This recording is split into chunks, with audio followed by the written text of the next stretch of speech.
Hello दोस्तों, rBST wifi centre में आपका बहुत ही हार्दिक स्वागत एवं अभिनंदन है।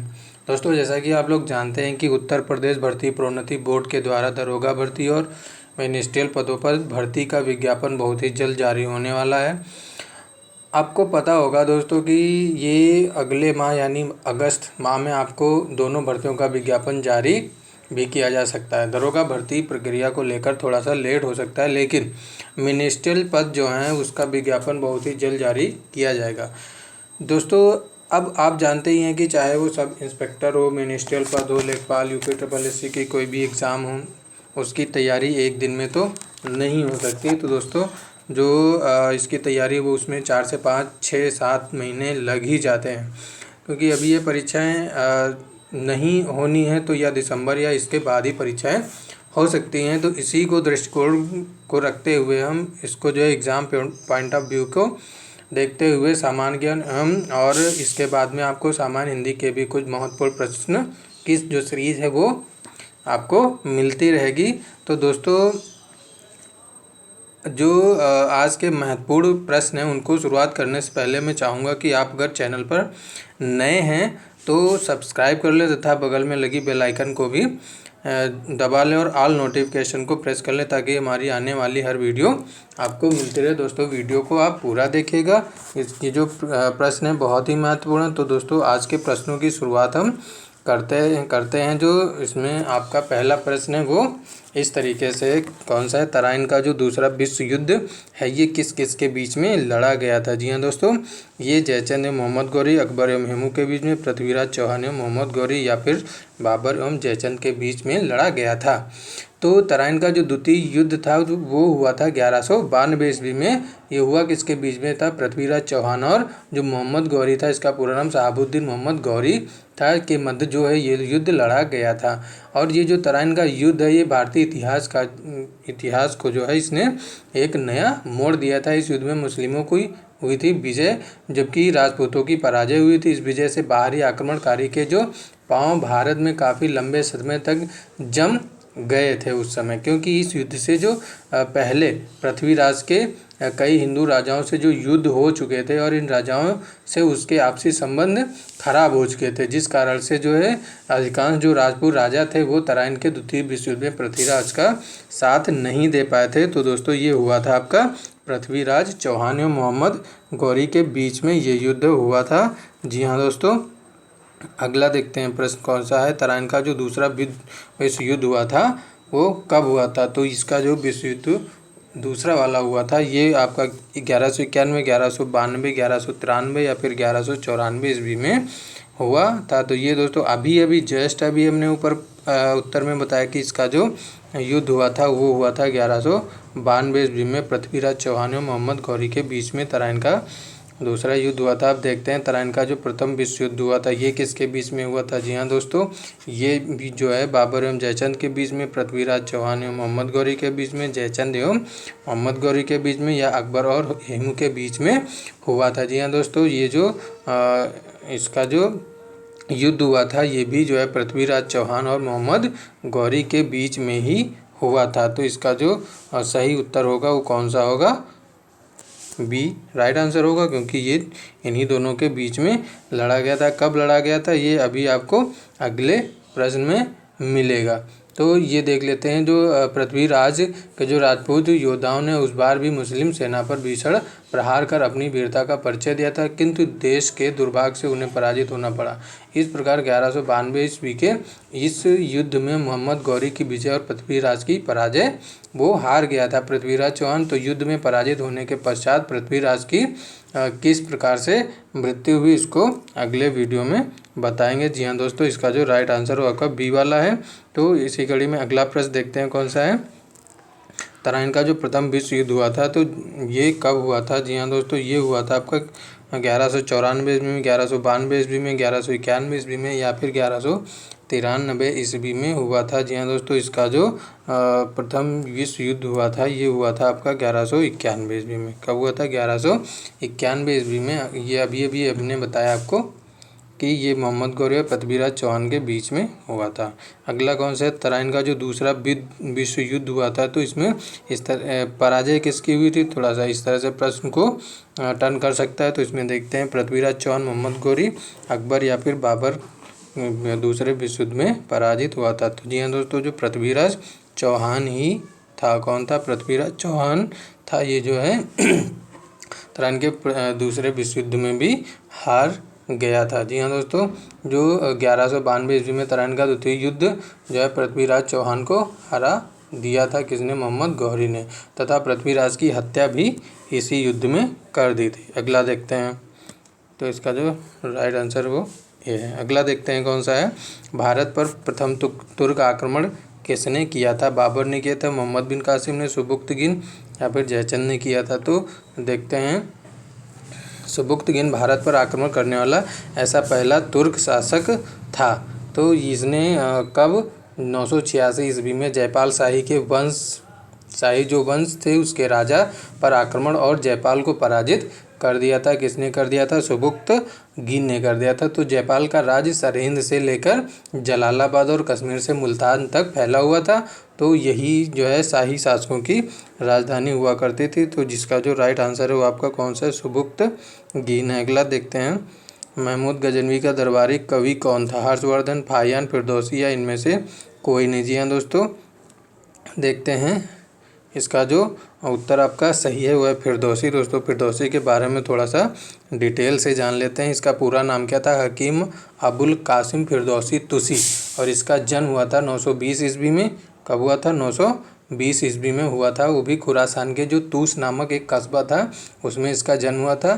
तो ये महमूद गजनवी ने जो है फिरदौसी को एक वचन दे दिया था कि जब सामाना की रचना करेगा तो उसको हर शब्द के लिए 1 दीनार दिया जाएगा। तो इसका जो राइट आंसर है वो आपका कौन सा है, फिरदौसी। अगला कौन सा है, शाहनामा की रचना किसने की थी, बिहारी लाल ने, फाहियान, फिरदौसी ने। दोस्तों, अभी अभी हमने बताया कि जो फिरदौसी थे उन्होंने शाहनामा की रचना की थी। इसके लिए जो महमूद गजनवी थे वो इसको जो है 1 दीनार पर शब्द देते थे। जी हाँ दोस्तों, अगला देखते हैं, वाहिंद का युद्ध किस किस के बीच में लड़ा गया था। जी हाँ दोस्तों, आपने सुना होगा जो ये वाहिंद युद्ध था ये किसके किसके बीच में लड़ा गया था।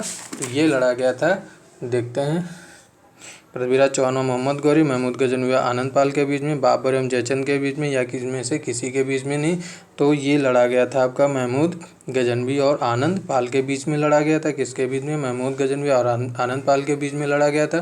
तो देखते हैं इसमें क्या है, गजनी ने मुल्तान पर 1006 AD में हमला कर दिया। तो इसी दौरान आनंद पाल ने उस पर क्या कर दिया, हमला कर दिया था। तो महमूद गजनवी जो है गजनी का उस समय शासक था जिसने जो 971 से 1030 AD तक शासन किया था। तो वो जो है क्या किसका पुत्र था, मोहम्मद गजनवी। अभी हमने ऊपर बताया, तो कमेंट बॉक्स में इसका उत्तर दीजिएगा कि महमूद गजनवी जो है किसका पुत्र था। जी हाँ दोस्तों, तो इसका जो राइट आंसर होगा वो आपका होगा बी आंसर होगा। अगला देखते हैं, मोहम्मद गौरी किस वंश का संस्थापक था। तो इसमें से कौन सा था, पाल वंश था, चालुक वंश था, संसवनी वंश था, या इनमें से किसी वंश का नहीं था। तो इसका जो राइट आंसर है वो कौन सा है, संसवनी वंश। कौन सा है, संसवनी वंश का संस्थापक था। जी हाँ दोस्तों, आप देखते हैं थोड़ा सा संसवनी वंश क्या है। मोहम्मद गौरी संसवनी वंश का संस्थापक था। मोहम्मद गौरी का जो पूरा नाम था वो शिहाबुद्दीन मोहम्मद गौरी था। तो ये जो है गयासुद्दीन मोहम्मद गौरी इसका जो है बड़ा भाई। जी हाँ दोस्तों, गयासुद्दीन मोहम्मद गौरी था, इसका बड़ा भाई था। गयासुद्दीन मोहम्मद गौरी ने 1163 ईस्वी में गौर को अपनी राजधानी बनाकर स्वतंत्र राज्य स्थापित कर लिया था। अगला प्रश्न देखते हैं, चालुक वंश का जो सबसे शक्तिशाली शासक था इनमें से कौन था, पुलकेशिन था, पुलकेशिन तृतीय था, पुलकेशिन प्रथम था, या फिर पुलकेशिन द्वितीय था। जी हाँ दोस्तों, तो इसका जो राइट आंसर होगा वो आपका होगा पुलकेशिन द्वितीय। तो पुलकेशिन द्वितीय के बारे में थोड़ा सा जान लेते हैं। इसकी जानकारी हमको ऐहोल अभिलेख से मिलती है, जो उसके समकालीन जो कवि थे रवकीर्ति, तो उसके द्वारा ये प्रशस्ति लिखी गई थी, उससे जानकारी हमको मिलती है। तो यह जो संस्कृत भाषा में ऐहोल अभिलेख जो है लिखा गया है।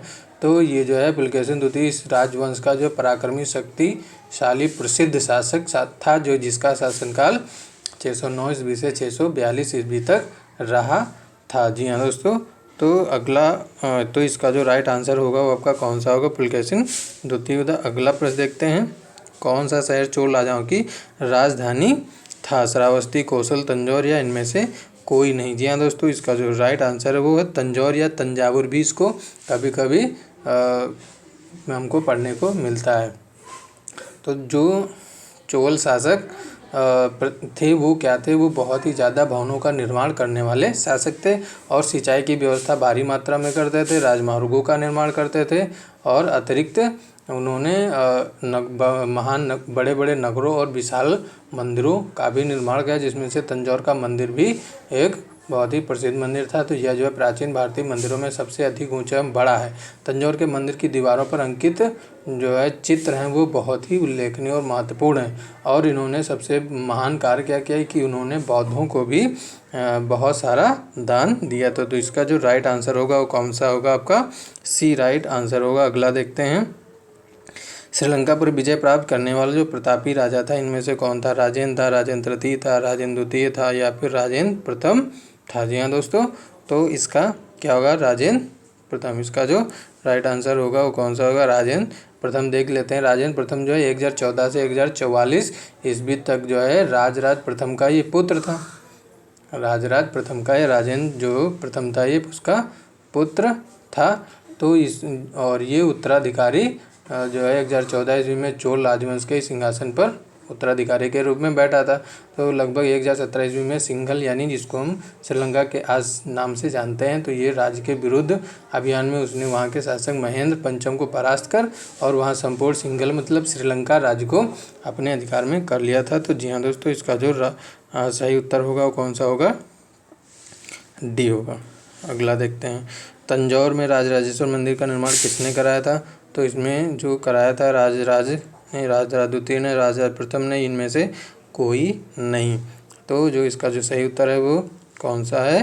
राजराज प्रथम ने कराया था। बृहदीश्वर मंदिर या पेरुई वुदायर या कोविल या राजेश्वरम मंदिर जो है पूरी तरह चट्टानों से बने हैं। तो राजराज जो चोल प्रथम था के द्वारा ये मंदिर जो है बनाया गया था। यह विश्व का पहला ऐसा मंदिर था जो यूनेस्को की विश्व धरोहर में शामिल किया गया था, जो तंजौर में स्थित है। तो जी इसका जो सही उत्तर है वो कौन सा है? आपका सी। जी हाँ दोस्तों, आज की वीडियो का हमारा अंतिम प्रश्न कि किस राष्ट्रकूट शासक ने एलोरा के कैलाशनाथ मंदिर का निर्माण कराया था? राजराज प्रथम ने, कृष्ण तृतीय ने, कृष्ण द्वितीय ने या फिर कृष्ण प्रथम ने कराया था? जी हाँ दोस्तों, कैलाशनाथ जो मंदिर था, अब उसके बारे में जान लेते हैं थोड़ा सा डिटेल से। तो कैलाशनाथ जो मंदिर है वो संसार में अपने ढंग का बहुत ही अनूठे वास्तु में जो है बना हुआ है। इसकी कलाकारी है, कारीगरी है और स्थित जो है राष्ट्रकूट वंश के नरेश कृष्ण प्रथम 757 ईस्वी से 783 ईस्वी में जो है राष्ट्रकूट वंश के नरेश जो है कृष्ण प्रथम ने इसका निर्माण कराया था। ये जो है एलोरा में स्थित है, जो कि कहाँ पर है, किस ज़िले में? औरंगाबाद ज़िले में स्थित है।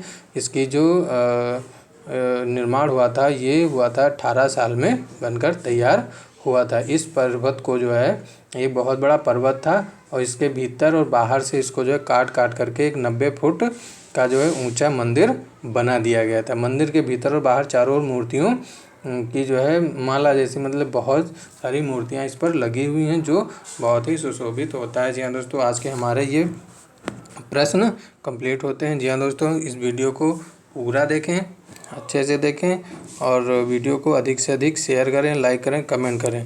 जी हाँ दोस्तों, आगे वीडियो आपको मिलती रहेंगी और इसकी PDF भी आपको डिस्क्रिप्शन बॉक्स में मिल जाएगी प्लेलिस्ट में जाकर के। और दोस्तों जिन्होंने अभी तक हमारी इसके पहले की वीडियो नहीं देखी वो प्लेलिस्ट में जाकर के देख सकते हैं, जिसका आपको PDF भी प्रोवाइड करा दिया गया है। जी हाँ दोस्तों, जय हिंद, धन्यवाद।